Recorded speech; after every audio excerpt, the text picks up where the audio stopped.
Bonjour à tous. Alors pour ceux qui ne me connaissent pas, je suis Romain, je suis Product Manager chez Jaya et notamment en charge de la partie Marketing Factory qui est maintenant appelée G-Experience. Voilà, donc ce matin vous avez vu avec la démo Seguro que Stéphane vous a présenté comment on pouvait améliorer la conversion dans un tunnel de souscription. On avait mis de l'A/B test sur le nombre de steps, on avait mis des éléments de réassurance. Et ici, ce qu'on va voir dans cette présentation, on va voir que l'A/B test et la perso s'inscrivent en général dans une démarche complète. C'est pas juste du one shot ou des choses dont on a l'idée on va dire du jour au lendemain. Ça s'inscrit dans une démarche UX et data. Et c'est justement Uptilab, du coup, qui est une agence spécialisée dans ce domaine, UX, data et conversion, qui va vous présenter la méthodologie et la démarche autour de l'A/B testing et la personnalisation. Marine, c'est à toi. Merci. Bonjour, du coup je suis Marine, consultante chez Uptilab. Donc Uptilab, on est une agence spécialisée dans la data et la conversion, donc dans l'optimisation de tous les taux de conversion, aussi bien retail que n'importe quel objectif que vous pouvez avoir sur le site. Tous les objectifs sont bons en taux de conversion.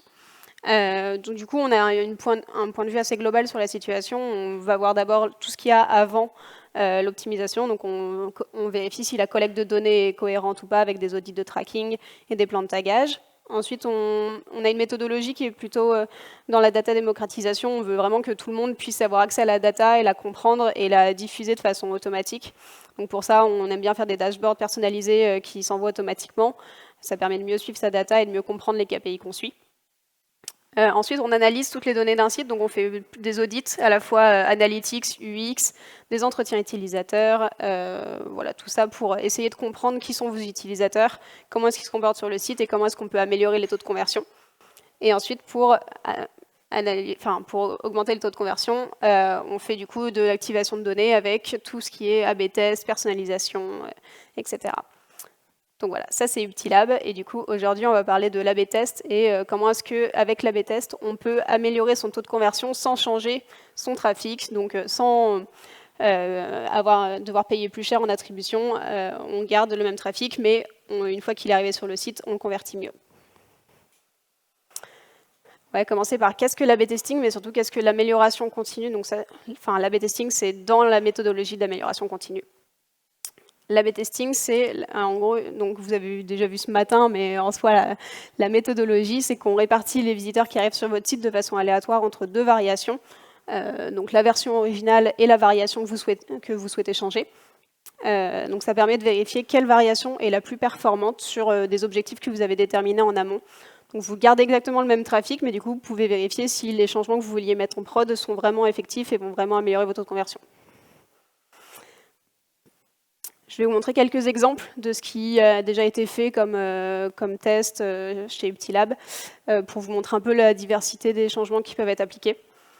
Par exemple ici, donc on a changé le fonctionnement du slider qui en premier était assez petit, juste avec des flèches. On a testé deux variations. De façon générale, chez Uptilab, on recommande de tester le changement de slider, parce qu'on ne recommande pas d'avoir des sliders sur le site qui, s'ils sont automatisés, généralement, ils passent trop vite et du coup, les informations ne passent pas aux clients.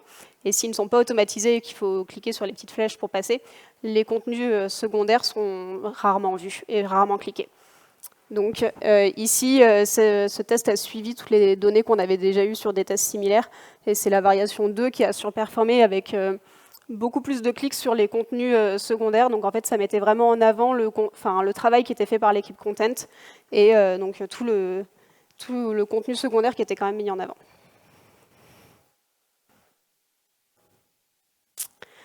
Mais les A/B tests, c'est aussi une façon de vérifier des parti pris un peu politique. Donc là, ce test-là était un sujet un peu touchy que la direction avait souhaité mettre en place. Donc la seule différence entre les deux, c'est qu'on a masqué le bouton pour continuer comme un invité, donc permettre de réaliser son achat sans se créer de compte.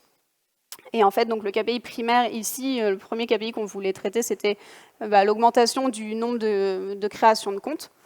Et le deuxième KPI, c'était voir si ça affectait ou pas le taux de conversion. Donc ici, on a eu une explosion du nombre de créations de comptes, avec plus 400% à peu près de création de comptes, mais ça a dégradé considérablement le nombre de taux de conversion. Donc voilà, donc c'était bien de le tester en amont pour dire voilà, aux managers, etc., qui voulaient absolument tester ça. Enfin voilà, c'est bien de le tester avant de le mettre en prod et de perdre beaucoup d'argent. Ici, on est sur un tunnel de souscription. On a fait plusieurs changements sur ce tunnel qu'on voit ici. Ici, le changement qu'on a testé, c'est l'animation du tunnel. Avant, l'animation était verticale et on l'a passé horizontale. Donc, c'est un changement d'animation qui permettait de redonner un peu de rythme à un moment dans le tunnel où l'objectif, c'est de dynamiser ce parcours. Donc ici, ça a vraiment surperformé ici, puisqu'en fait, ça donnait vraiment l'impression que le tunnel était moins long. En fait, avec le changement d'animation, ça a réveillé un peu l'utilisateur qui sortait de sa routine. Mais on a également testé, par exemple, ici les jauges de pourcentage. On a également testé de rajouter plusieurs questions dans plusieurs étapes. Donc en fait, pour raccourcir le nombre d'étapes qu'il y avait à franchir, mais qui devenaient plus longues. Voilà, il y a plein de choses qu'on peut tester sur les formulaires. C'est toujours source d'inspiration. Je crois que c'est un exemple d'ailleurs que vous avez fait ce matin, donc vous avez pu voir qu'il y a plein d'exemples qui peuvent être faits ici. Mais du coup, l'amélioration continue, c'est pas que de l'A/B test. Nous, notre méthodologie chez Uptilab, c'est que l'amélioration continue, c'est la data, l'UX et l'A/B test. Donc tout un mélange de ces trois fonctionnements, et on se base sur la data et l'UX pour faire nos A/B tests, et nos A/B tests nous apprennent encore plus des choses sur nos utilisateurs pour continuer cette démarche. Donc, pour nous, qu'il s'agisse d'une refonte d'un site web ou d'un template de page ou d'une personnalisation, l'inspiration de ce que vous voulez tester devra toujours puiser son origine dans la data. Pour nous, c'est vraiment la chose la plus importante. Avec la data, on peut prendre des décisions qui sont basées sur des éléments fiables qui sont pas juste une intuition. Donc, c'est vraiment l'objectif ici, et je vais vous montrer comment est-ce qu'on le fait concrètement. Donc concrètement, on commence par comprendre le comportement des utilisateurs qui arrivent sur votre site. Donc pour ça, on va faire des audits analytics, UX, donc plusieurs audits, un gros audit sur le site pour essayer de comprendre les éléments, comprendre le comportement de vos utilisateurs, comprendre comment est-ce qu'il arrive, pourquoi est-ce qu'il arrive ici, et comment est-ce qu'il se comporte par la suite, et comment est-ce qu'il convertit. Une fois qu'on a compris comment est-ce qu'il se comportait sur le site, on essaye de corriger du coup les facteurs de sous-performance qu'on avait détectés juste avant. Donc c'est là qu'on va essayer de trouver des hypothèses de résolution et donc des pistes A/B test. Et on valide ou pas ces hypothèses en créant des A/B tests et sur ces hypothèses de résolution. Et une fois qu'on a le résultat de l'A/B test, ça nous permet de revenir au comprendre, puisqu'en fait, on a mieux compris nos utilisateurs. Que ce soit un test positif ou un test négatif, on apprend toujours plus de choses sur ces utilisateurs après un A/B test. Donc, concrètement, on est dans la partie comprendre au tout début. Donc, on commence par un audit analytics, un audit UX et donc une roadmap de priorisation des optimisations. En fait, on fonctionne beaucoup en logique d'entonnoir. On commence d'abord par un audit analytics où on voit la data en général sur votre site, les KPI généraux que vous avez. Ensuite, on va fouiller un peu plus, on va regarder les dimensions principales que vous avez, comment est-ce que ça se passe sur les différentes catégories d'appareils que vous avez, les types d'utilisateurs qui existent, les templates de page, comment est-ce qu'ils performent. Et ensuite, une fois qu'on a un peu toute cette donnée, on l'accumule et on va chercher les segments qui nous paraissent sous-performants. Par exemple, sur mobile, les nouveaux utilisateurs ne performent pas du tout. Pourquoi? Dans ce cas, on va aller voir les pages d'arrivée. Donc, on fait des segments très précis pour essayer de comprendre le comportement des utilisateurs. Et donc, c'est ce qu'on vous recommande de faire pour aller très loin dans les analyses. Et par exemple, ici, on avait un pic de trafic entre 10h et midi, mais aucune conversion à ce moment-là. Donc, le but, c'est d'aller voir qu'est-ce qui se passe à ce moment-là. Est-ce qu'il y a une campagne qui a été lancée? Enfin, voilà, tout ce qu'on peut aller chercher. Ici, je vous mets l'exemple d'un tunnel de dons qui était fait sur une page d'une association. On arrive sur la page du tunnel de dons et il n'y a que 21% des utilisateurs qui arrivent sur cette page qui vont réaliser un don. Donc, c'est intéressant ici, on se dit que ça peut toujours être amélioré, 21% c'est bien, mais améliorable. Du coup, on va regarder un peu comment se sont comportés les utilisateurs qui n'ont pas réalisé ce don. 31% des utilisateurs sont juste partis une fois qu'ils sont arrivés sur la landing page de réalisation d'un don. Mais il y a 28% qui sont allés sur... Enfin, plus d'utilisateurs qui sont allés en fait sur d'autres pages du site. Ils avaient besoin de plus d'informations à ce moment-là. Donc ça veut dire que la page de tunnel de don n'était pas assez engageante ou n'avait pas assez d'informations. Donc ici, on a fait un A/B test très simple. On a fermé un peu les tunnels d'accès qu'on avait mis.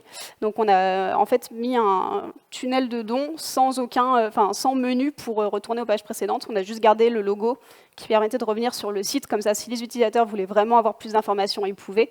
Mais en fait, ça permettait aux utilisateurs qui étaient déjà engagés de rester sur le tunnel.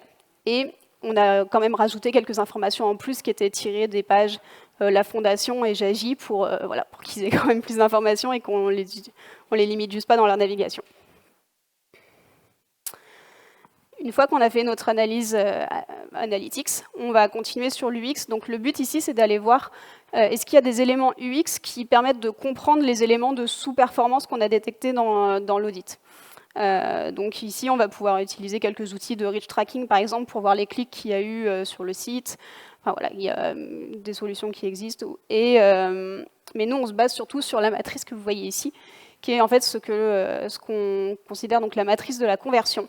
Donc pour nous, la conversion, elle se repose sur 5 éléments. 3 qui peuvent du coup favoriser votre conversion et 2 qui peuvent l'empêcher. On commence par la motivation de l'utilisateur. La motivation de l'utilisateur, c'est pourquoi est-ce que votre utilisateur est sur le site. C'est en fait l'élément que nous, on ne peut pas influencer, mais qui est très important pour comprendre le taux de conversion et comprendre pourquoi est-ce qu'il est là et quelles informations il cherche. Ensuite, on arrive aux propositions de valeur. Donc, il faut que les propositions de valeur de votre site soient claires, c'est-à-dire pourquoi est-ce que l'utilisateur achètera sur votre site et pas sur le site d'un concurrent, et pourquoi est-ce qu'il est ici, pourquoi est-ce qu'il est chez vous, et il faut lui rappeler tous les éléments qui sont importants. Et les incentives, c'est un peu de stress marketing, un peu de push pour pousser les utilisateurs à convertir aujourd'hui plutôt que demain, plutôt que dans une semaine. C'est vraiment des éléments qui permettent d'accélérer la conversion. Et on a par contre donc, du coup, les 2 éléments qui peuvent empêcher la conversion, c'est les points de friction. Donc ici, c'est tous les éléments UX qui peuvent bloquer le passage à l'étape d'après. Par exemple, un CTA qui est tout petit, qui n'est pas mis en valeur parce qu'il n'est pas, de la bonne couleur, donc on le confond avec un widget sur le site. Enfin, il y a plein de raisons qui peuvent expliquer, mais voilà, le but ici, c'est de voir est-ce qu'il y a un élément UX vraiment fonctionnel qui fait que je n'arrive pas à continuer. Et il y a finalement les éléments d'anxiété, qui sont donc tous les éléments où, en fait, à un moment, la personne se dit « mince, je n'ai pas la réponse à ma question ici. Je suis, par exemple, sur une page produit et je n'ai pas d'informations sur mon délai de livraison. Je suis sur un formulaire et je n'ai pas de questions sur les pièces jointes qu'il va falloir que je mette à la fin de mon formulaire pour compléter mon adhésion. » Voilà, donc ça, c'est toutes les questions qu'on se pose et on n'a pas de réponse. Donc, c'est des éléments de fuite, en fait, pour les utilisateurs s'il n'y a pas ces éléments-là. Par exemple, ici, donc sur une landing page bancaire, en point d'incentive, on voyait bien qu'il y avait la proposition de valeur des 80 € offerts qui était donc très bien mise en valeur et avec un peu de push marketing puisqu'il y avait du coup une offre valable uniquement que quelques semaines. Enfin voilà, c'est une offre à saisir. Mais par contre, ici, on a un slider. Bon, on en a déjà parlé, du coup, le slider, on ne recommande pas, mais effectivement, ici, il défilait trop vite, et du coup, les utilisateurs n'avaient pas le temps de vraiment lire les propositions de valeur qui étaient pourtant assez intéressantes. Et on avait surtout un élément assez important, c'est que toute cette partie-là était en fait vide, alors que les utilisateurs continuaient de scroller, par exemple, pour remplir le formulaire.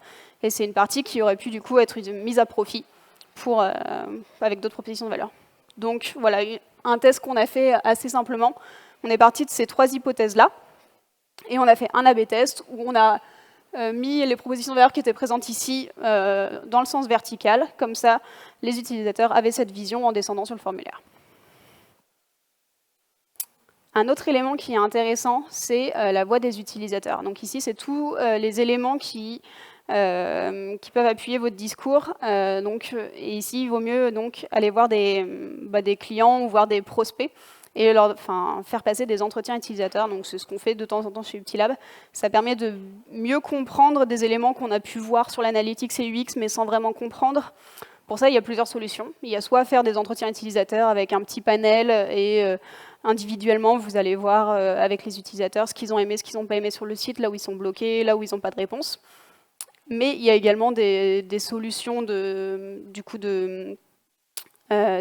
Customer Satisfaction, enfin de NPS, donc qui vous permet d'avoir des questionnaires en live sur le site.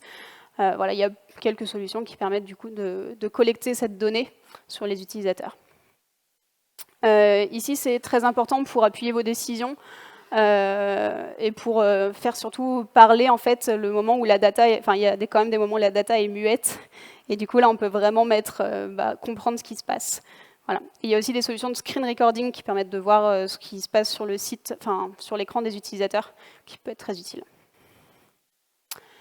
Ici, on a un exemple qu'on n'avait pas détecté lors de l'entretien utilisateur, lors des audits UX, mais lors d'un entretien utilisateur, un des interviewés nous a dit que avec le bandeau du bas, le bandeau du haut et le clavier qui s'ouvre, en fait, il n'y avait aucune place pour pouvoir renaviguer un peu sur la page et redescendre, tout simplement. Donc c'est un élément qu'on n'aurait pas forcément vu tout de suite instinctivement et en fait qui était très important pour la suite et pour faire un A/B test simple ou même une optimisation simple ici. Et aussi, les idées de tests peuvent venir des résultats des tests précédents. Comme je vous l'ai dit précédemment, on peut avoir des enseignements tout le temps. Et il y a également des fois quand même des idées internes, donc tous les sujets politiques, voilà, tout ça, ça peut faire des idées de tests, parce qu'au moins on peut vérifier si cette optimisation, elle se base sur une bonne chose ou pas. Concrètement, comment est-ce je vais vous scinder en fait la méthodologie pour passer d'une idée à un test A/B. Donc là, on a vu l'audit analytics. On commence par analyser la donnée et analyser les éléments de sur- et sous-performance. Ensuite, on va analyser l'UX du site pour voir ce qu'il y a et prendre note des facteurs irritants, des raisons pour lesquelles l'analytics nous avait dit qu'il y avait une sous-performance. Et on va grouper tous ces éléments-là grouper plusieurs éléments en fait en une seule piste, qui pourrait être répondue en même temps. Et donc on fait une hypothèse après de résolution de tous ces éléments-là, pour trouver des hypothèses de résolution qui répondent de préférence à plusieurs irritants qu'on a vus précédemment.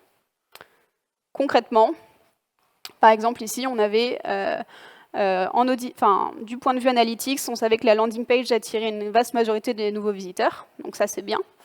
Mais ça peut toujours être, du coup, une landing page, ça peut toujours être amélioré. C'est les points qu'on essaye d'améliorer le plus souvent, puisque c'est ceux qui sont les plus facteurs de performance. On avait donc le point que le slider était trop rapide pour avoir le temps de lire toutes les propositions de valeur, qu'il n'y avait pas de réassurance au-dessus de la ligne de flottaison, et que le logo n'était pas cliquable. Donc, on a regroupé tout ça, on s'est dit, tout ça, moi, je peux y répondre. Je pense que la conclusion ici, c'est qu'en fait, il manque des éléments de réassurance tout au long de la page, même s'il y a un emplacement libre pour y répondre. Et donc, du coup, on est arrivé à la solution dont on a déjà parlé tout à l'heure, mais qui est de supprimer le slider et de positionner les propositions de valeur différemment sur la page. Là, donc, on a fait toute la partie comprendre. On a compris, on a eu un bon insight de ce qui se passe sur notre site, du comportement, de la conversion. Maintenant, comment est-ce qu'on peut corriger ces optimisations? Donc, on va commencer avec nos hypothèses de test qu'on a eues précédemment. On va faire en fait un gros plan de test qui du coup va permettre de tout condenser au même endroit. Donc condenser les maquettes de l'optimisation qu'on veut mettre en place. Et également, on va profiter de cet endroit-là en fait, pour mettre tout le monde d'accord et targeter un certain utilisateur, un certain template de page ou un élément sur la page, et déterminer les KPI qu'on va déterminer par la suite. Parce qu'on a vu tout à l'heure qu'on pouvait déterminer plusieurs KPI, mais que par exemple, si on se base sur les mauvais, on peut aussi prendre des mauvaises décisions. Par exemple, si on décidait, lors du test que je vous ai présenté tout à l'heure, de se baser uniquement sur les créations de comptes et non pas le taux de conversion, on aurait pu prendre une mauvaise décision en disant « Ah oui, plus 400% de taux de conversion, de taux de création de compte, c'est bien, mais en fait, si on ne prend pas en compte la grosse baisse qu'il y a eu en taux de conversion, Voilà, c'est des éléments à toujours prendre en compte et donc toujours noter dans un plan de test pour s'en souvenir et bien analyser les données. Et surtout, on rappelle l'hypothèse, en fait, la raison pour laquelle on est arrivé à cet A/B test. On va résumer toutes les idées qu'on avait eues précédemment pour arriver à cette idée. Donc, ce plan de test, ça permet donc de résumer à la fois les éléments donc, de créa qu'il faut faire qu'il faut réaliser, un peu le point de vue et le point de vue setup du test qu'on va faire donc dans l'outil. Avec donc les pages, les éléments à cibler, les audiences à cibler, parce que vous pouvez du coup aller assez loin dans les définitions d'audience et non pas cibler uniquement tous les utilisateurs, mais cibler un device particulier, cibler les nouveaux utilisateurs, les returning, et aller même encore plus loin si vous avez déjà des segments affinitaires que vous voulez développer. Donc tous ces éléments-là, on a corrigé le test, enfin on a donc mis à plat notre idée de test, et donc là on va arriver donc à la vraie validation, donc au moment où on va vraiment lancer l'A/B test pour voir comment est-ce que les utilisateurs réagissent. Une fois qu'on lance un test, il est très important de le monitorer et ce régulièrement. Donc dans les monitorings de test, en fait l'objectif ici c'est de vérifier que tout se passe bien, que l'optimisation que vous avez mis en place sur le site n'a pas tout cassé ou voilà, qu'il n'y ait pas eu de problème particulier. Et surtout que les utilisateurs l'apprécient. Donc, comment est-ce qu'on vérifie ça? On vérifie ça avec le monitoring qu'il y a dans Jaya, où il y aura donc tous les KPI de fréquentation. Donc, c'est important de suivre si vous avez bien le bon nombre de visiteurs dans les variations. Donc, ici, dans les outils d'A/B test, du coup, les visiteurs sont répartis de façon aléatoire entre les variations originales et les autres variations.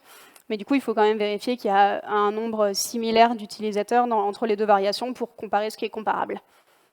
Ensuite, on a des KPI d'usage. C'est intéressant de toujours monitorer le taux de le taux de rebond, le nombre de pages vues, le temps passé sur le site pour vérifier qu'il n'y a pas un gros changement dans l'utilisation du site. Enfin, voilà. Vérifier comment les utilisateurs continuent de se comporter sur le site.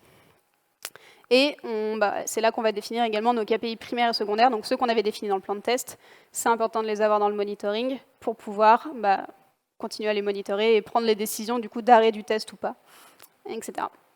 Et pour ce qui en est de la confiance statistique, du coup, il y a plusieurs outils en ligne qui sont disponibles pour vérifier que vous avez bien atteint la confiance statistique, parce que c'est un élément très important à prendre en compte. Vous pouvez des fois avoir des améliorations de vos taux de conversion, etc. Mais si vous n'avez pas de confiance statistique, vous ne savez pas si l'optimisation que vous allez mettre en place a une vraie valeur et vraie fiabilité ou pas dans le temps. Est-ce que c'est uniquement dû au hasard, du fait qu'il y ait beaucoup d'utilisateurs, que le trafic est réparti aléatoirement, tous les utilisateurs qui allaient convertir sur la variation 1 on ne sait pas, mais du coup, la confiance statistique permet justement de casser ce biais-là et de vérifier que les données sont réelles. Donc, on a un outil sur le site Uptilab pour vérifier la confiance statistique, si vous voulez. C'est gratuit et ça permet de vérifier assez simplement. Donc nous, on vous recommande de vérifier très régulièrement les données d'un A/B test, mais pas trop non plus, parce que si vous vérifiez tous les jours, vous allez peut-être vous affoler en voyant des uplifts et downlifts comme ça, parce que c'est généralement ce qui se passe au tout début du test.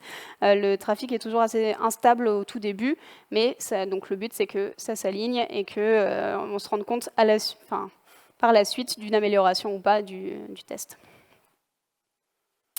Le but du monitoring, c'est de vérifier ce genre d'irrégularité. Donc, vérifier qu'il n'y ait pas, par exemple, une baisse significative du nombre de sessions pour une variation ou l'autre, ou vérifier qu'il n'y ait pas une baisse significative du taux de conversion pour une ou plusieurs variations. Donc, on essaye de vérifier qu'il n'y ait pas d'impact comme ça sur le site. Ici, les raisons, par exemple, ça pourrait être ici, on a déjà eu le cas de tests qui ont fait une mauvaise surcouche JavaScript, ce qui ne sera pas ce qu'il y a sur Jaya du coup, parce qu'il n'y a pas de ça ne fonctionne pas de la même façon. Mais il peut y avoir du coup des bugs sur la page, donc c'est important de vérifier très régulièrement vos tests et vérifier le monitoring pour voir qu'il n'y a pas d'irrégularité. Et une fois qu'on a lancé ce test, il faut définir un moment où on va l'arrêter tout de même. On ne va pas le laisser 30 ans sur le site en espérant que ça continue d'améliorer le taux de conversion. Donc il y a 4 critères à prendre en compte ici. Premièrement, la saisonnalité. Donc il faut arrêter un test, on recommande d'arrêter un test de façon saisonnière, donc attendre qu'un cycle de saisonnalité se soit arrêté. donc qu'il y ait tous les jours de la semaine qui soient inclus dedans, par exemple, parce qu'il y a des comportements très différents entre le lundi et le mardi sur des sites, sur tous les sites, les comportements ne sont jamais les mêmes en fonction des jours de la semaine, puisque le contexte n'est jamais le même en fonction des jours de la semaine. Donc, il est important d'avoir la saisonnalité complète. Donc, si vous lancez un test un lundi, vous prenez la décision de l'arrêter un lundi. Et vous arrêtez les données à ce moment-là, en même temps. On recommande d'avoir au minimum 2 semaines donc de saisonnalité avant d'arrêter un A/B test, pour avoir assez de données et pouvoir combler des irrégularités qu'il y aurait eu sur la première semaine. Et par contre, on ne recommande pas de laisser un A/B test plus de 4 semaines, puisqu'on s'est rendu compte que les A/B tests qui duraient en fait plus de temps que ça ne donnaient pas forcément plus de résultats que s'ils étaient arrêtés au bout de 4 semaines. Donc on recommande de le faire même si la confiance statistique n'est pas atteinte. Ça voudra dire que le test n'est pas concluant et que en fait, l'impact est neutre pour les utilisateurs. Le deuxième point, c'est la confiance statistique. Si vous avez fait 2 semaines de test et que la confiance statistique est atteinte, c'est parfait. Du coup, la confiance statistique permet de valider statistiquement vos éléments. Donc, si vous avez après, il faudra déterminer donc votre seuil de confiance statistique, à quel point vous voulez risquer ou pas l'optimisation. Donc, nous, on se base sur au grand minimum 90%, sinon c'est mieux 95%. En gros, concrètement, si on se met sur un seuil de 90%, ça veut dire qu'il y a 9 chances sur 10 que le résultat, l'optimisation qu'on ait vue dans les résultats sera réelle, est réelle dans le temps. Donc après, ça dépend du risque que vous voulez prendre en mettant les optimisations en ligne sur votre site.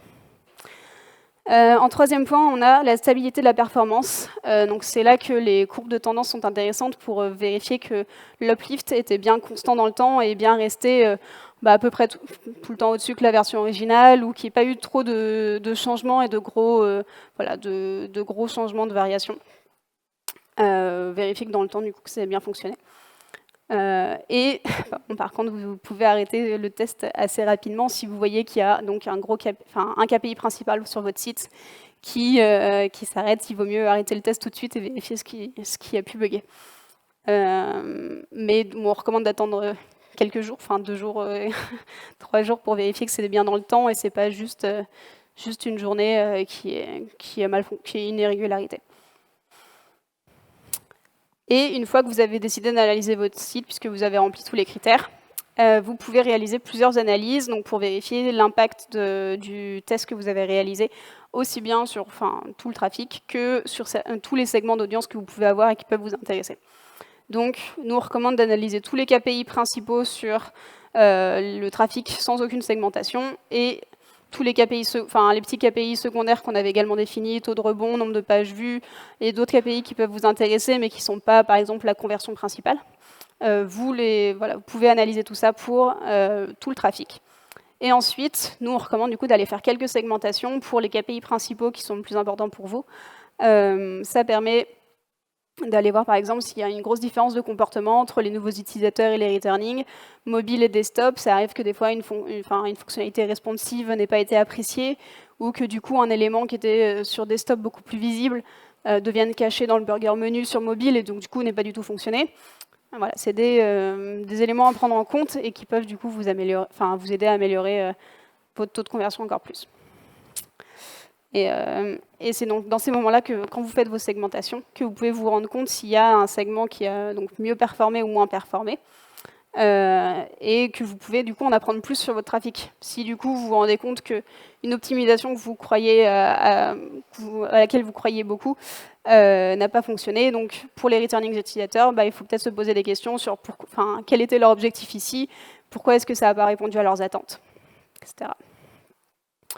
Voilà à quoi ressemble, nous, ce qu'on met, une slide d'executive summary qui résume tout pour généralement les managers qui n'ont pas tout le temps de lire toutes les slides que l'on va faire, mais qui du coup permettent de résumer le test. Donc ici, par exemple, on voit, donc c'est le test dont je vous ai parlé tout à l'heure, où on a supprimé le slider et mis les propositions de valeur sur la gauche. On a également fait une autre variation pour tester donc, les mêmes propositions de valeur, mais positionnées différemment. Et c'est pas très bien écrit, mais en fait, ici, il n'y avait pas du tout de confiance statistique. Donc du coup, l'effet était était légèrement positif, mais du coup, au final, assez neutre sur la tendance. Vu qu'on n'avait pas de confiance statistique, on n'allait pas mettre en prod cette variation-là. Et La variation 2 avait surperformé sur le taux de DI et sous-performé sur le taux de lead, mais ici on n'avait pas la confiance statistique. Donc on a recommandé de mettre en prod cette variation-là. Comment est-ce que vous concluez un test? Un test positif, c'est généralement assez facile de le conclure. Ah bon, les résultats sont bons, on va pouvoir le mettre en production. Attention, du coup, là, dans les segmentations, c'est là que ça devient intéressant d'aller vérifier les segmentations différentes au moment de l'analyse de fin de test pour, par exemple, exclure des segments qui sont sous-performants. Donc c'est là qu'on peut faire des personnalisations. Donc après, une fois que vous vous êtes rendu compte que votre test avait fonctionné sur un segment d'audience particulier, vous pouvez uniquement l'appliquer sur les segments qui ont surperformé par rapport aux autres.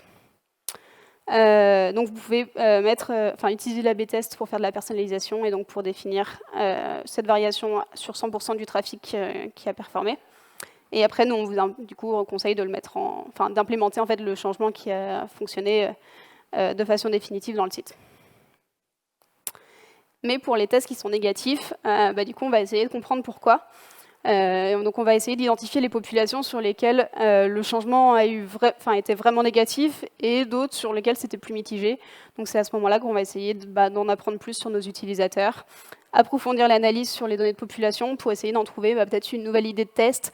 Généralement, c'est des tests négatifs qu'on tire d'autres idées de test pour continuer à optimiser notre trafic. Et vous pouvez continuer à tester ces hypothèses dans des nouvelles campagnes d'optimisation. Voilà.